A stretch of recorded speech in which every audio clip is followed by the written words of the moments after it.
Hi, I'm Dr. Gaby Cora, and welcome to my show, Dr. Gaby's Take, Make Life Interesting.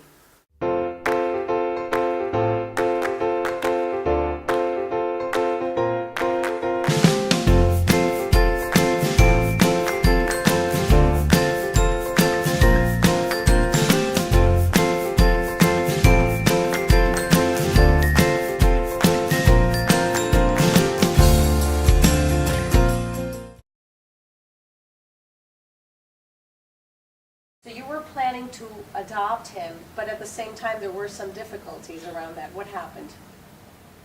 Well, Jesse had mentioned he had gotten into trouble, in behavioral trouble, and then ended up in a psychiatric hospital for 6 months, and then had to be placed, and they diagnosed him with some mental illnesses, which crystallized a lot of things that we hadn't really seen before. It made things make sense.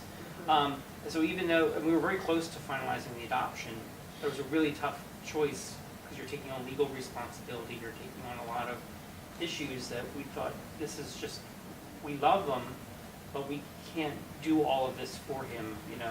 And they kind of explain, they kind of explain that sometimes the kids will sabotage the adoption right before when they know it's about to be finalized. And I kind of think that's what happened. I think there was a lot of that. It was pretty severe. But when he got diagnosed and got medication and got group home support, it was funny, we were no longer had legal rights because we weren't adopting him, but the social workers, everybody would contact us for permission or to check in.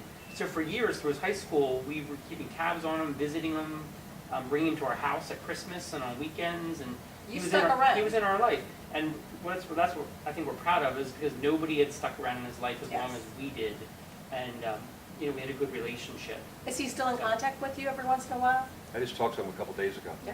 No, So- Facebook. And the Facebook. So the interesting thing is that in his mind, he knows that you've been around. Like, he knows who to contact if he's in trouble, or if he wants to chat with someone that he knows he can rely on. It looks like Raul would like to come to Miami, but it also looks like you would be somewhat concerned about some of his behavior. So how would you parent him in terms of helping him get his act together? I think all we believe we can do for him right now at this point in his life is just be there and talk to him, and have him know there's still that connection, that familial connection with us.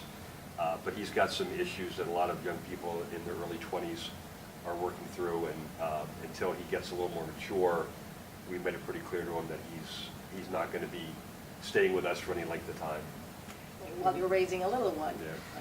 Well, I mean, he ended up getting married himself, and his wife is pregnant, so they're starting a whole nother generation.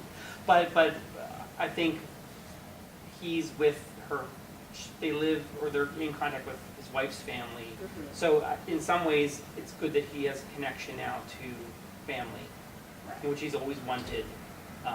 So there's some support there, but we just listen a lot when he calls, and just let him get issues out and kind of give advice. But like Jesse had said, it's a little difficult to get too involved because we kind of need to draw the line because we've seen some of the issues he's gotten into. We don't want to invite that into our life. So it looks like he's really trying to get his act together, and he's trying to get some normal life with his wife and with a new child, and he really looks up to you for that normalcy too. Well, I wish I could say he was trying to get his life together. Not as much? He is married and he has a kid on the way, but I don't know how much I was looking to get my life together when I was 22 either, so I wouldn't be too harsh on him.